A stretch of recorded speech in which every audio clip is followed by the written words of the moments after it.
Hello there, this is Ciara.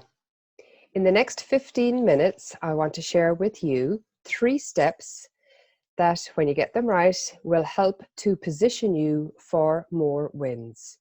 We're going to look at areas of your business that you can tweak in order to get ready. We're also going to look at how to be proactive and what you can do right now that will help you and your business to recover quicker. And we're also going to take a look at sales tools, and in particular, what the client uses every day to help them make a decision to work with you or not, or your business or your team. Everything that I share is from the client's point of view. All of my methodology, all of the insights that I share with you are completely from the client's point of view. So let us dive in. I'm going to share my screen and I'll walk you through a few slides. So grab your pen and paper, and because we can do a few exercises and we might as well get the thought process going while you're investing your time here. So proactive sales activity, that is the only way that we have control, that it will help us in our business to take back control, of course, to help with cash flow, but also to see where the future revenue possibilities are. And it is really time to focus in on what you can control. There's a lot that we can't control, but where you focus and your proactive activities in particular, you very much have control of. So in order to make sure that we're sales focused, let's take a look at the top 10 sales skills that are really necessary in the marketplace and in that new marketplace that is emerging. So number 1 is the listening skills, and do your clients really and truly feel listened to? And of course, for them to feel listened to, it's all about connecting with them and making sure that you're opening up conversations. Do they really feel understood? Because this is an area that I have had extensive conversations with travel buyers over, and a lot of the time they don't feel understood, in particular by people who are trying to sell to them, because they just feel that, oh, they're just trying to get the sale. But it really is about truly listening to what's happening in the client's world, and to make it personal, to connect with them on that personal level. It's all about personalization and all touch points of your business to ensure that there's some level of personalization there. And to really position you, and if you have a team, to position them as trusted advisors and an educator. People are really looking for that right now. And of course, it is a wonderful time to collaborate and to show how you can collaborate with the client in an uncertain market to help them create something, to help them be a success. It's about focusing in and having the conversations about how you can help them to achieve results together. Pointing out potential pitfalls and, of course, helping them avoid them, and understanding that purchasing process and aligning to that, because it may have changed for them. And critical really is to show your value. We need to ensure that you're not a commodity in the eyes of the client, and you are elevated to that partner status, because when you're seen as the supplier, the conversation can tend to be all about rate. So let's look at this idea of value a little bit more. The client really needs to have more conversations with people that are of value to them. And, when you look at it in the context right now, and also in a normal market, let's say, clients really want to be able to figure out a few things. And when they're not sure, when they're in a state of uncertainty themselves, they need and want to reach out to people who are having conversations with lots of other people in the industry. And, for example, I have had a lot of business owners, a lot of hotels, a lot of agencies call me, and they start out with saying, you know what, Ciara, I know that you're connected to so many people in the industry. You're having lots of conversations with people. What are you hearing? And in times of uncertainty, people want to know what other people are doing. So even simple conversations like that are really, really important, which can lead you on to business opportunities also. Because I feel, the goals have changed, and so it requires a slightly different approach. Previous to this, in looking at our business, in looking at revenue generating, perhaps you were driven by revenue goals and budget goals, and perhaps that was a measure of success that you had for your team. But when the goals have changed, I think it's important to look at different ways of measuring them, and defining clearly what success looks like, because it's changed for the client. So I feel building levels of trust and confidence is a big goal. So to ditch the I must earn, or I must win 200,000, 50,000 worth of business this month, let's look at how many meaningful conversations you can open up, and really finding out how the client's goals have changed. I think those are very realistic goals for you to have right now. And building these levels of trust and confidence. This is a picture of my dad and me, and I still remember, those feelings of elation when he threw me up in the air, and of course caught me every time. And when a client books with you, when a client wants to open conversations with you, they're placing their trust in your hand and over the brand of your organization. And reputations take years to build, and brands, of course, cost hundreds of thousands, if not millions, to build. So building high levels of trust and confidence is really, really important, and I would say critical right now. And when you're in that proactive mode, that helps to position you as that trusted advisor, and to create those relationships that are of value to the client. And of course, all of this has to come from that, being genuine and being authentic, that you really do have your client's best interests at heart. So let's take a look at what can help you to get ready.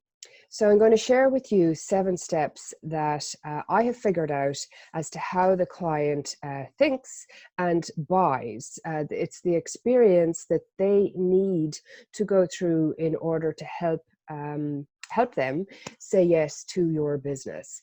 So number 1 is to stand out and sound different. And how different do you really sound from your competitors? And, quick analysis, it's a great time right now also to do a quick analysis of where perhaps you feel you are in that marketplace. But, using regular language such as, a luxury travel experience, and, will help you exceed your expectations. That's all examples of commoditization. Everybody's using that kind of language. You really need to carve out something different. The second step is to build these sales tools, right? These powerful sales tools, because that is what the client is using every day to help them make a decision.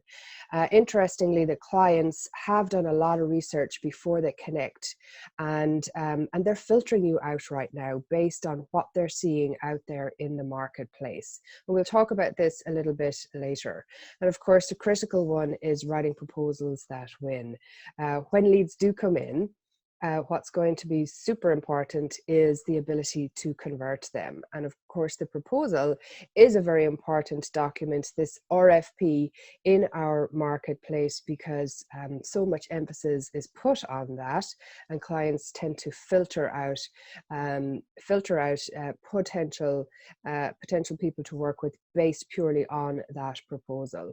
And in these 3 steps, 80% of leads are lost. So it's really important, if you have a leaky sales funnel, to start in these 3 areas. After that, then, yes, very important, being proactive and building that healthy sales funnel at step 4 there.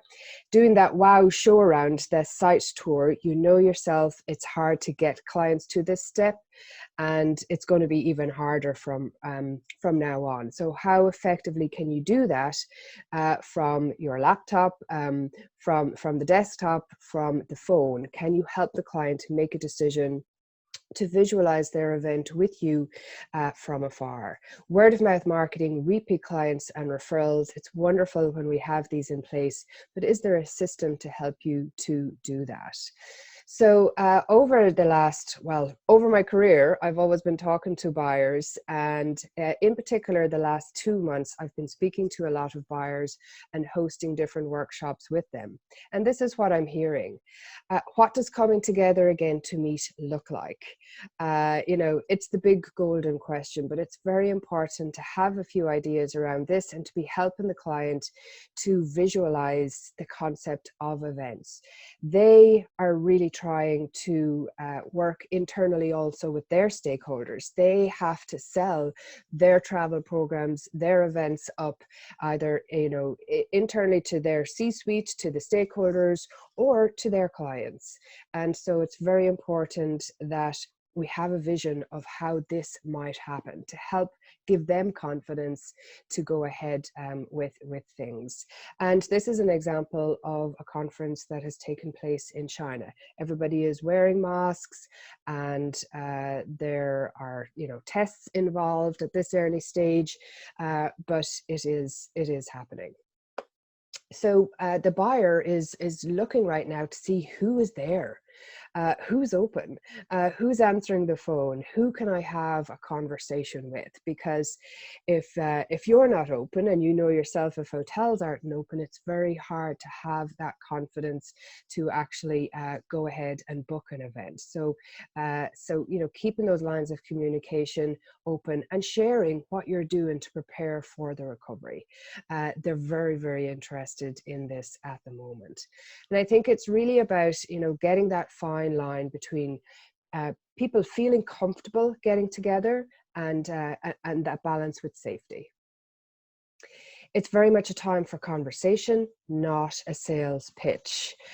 So it's about having the sales skills in your team to really be able to open up conversations. And there's ways to do that, even if there are those strong relationships aren't there.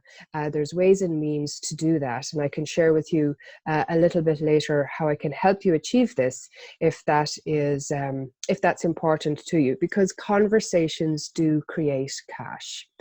And I think it's a great time to have your virtual cup of tea and your virtual cup of coffee and invite clients to this when we can't meet face to face.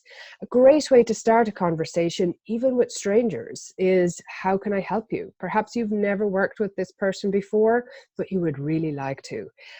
Buyers have a lot more time now for conversations, and it's a good time to get them started. So let's look at the sales toolkit and where are the areas that you can tweak right now and make sure that they are ready, because so many of the sales tools have to be changed right now. So we spoke about the proposal. Floor plans is a critical area, because when space can't accommodate the numbers that it used to, all of that has to be changed. And floor plans are a great tool to help visualize various different scenarios. So to play around with that with clients, your brochures or resources to help clients make a decision. The visuals, I feel they all have to change. Website, it needs to be front homepage page on the website how you are working with your partners to create a safe environment. And follow-up toolkits, you know, when you're making all these efforts, when you're reaching out, opening up conversations, how are you ensuring that you stay in touch, you're relevant and able to follow up for you and for your team? And is there a toolkit in place? Especially when leads come back, this is an area that so many salespeople have fallen down on, and it can take up to 12 touch points with a client before they're actually ready to buy. But these areas here, the pitch and the conversation, and being able to tap into the emotions behind the sale, in particular when having conversations, is really critical area right now.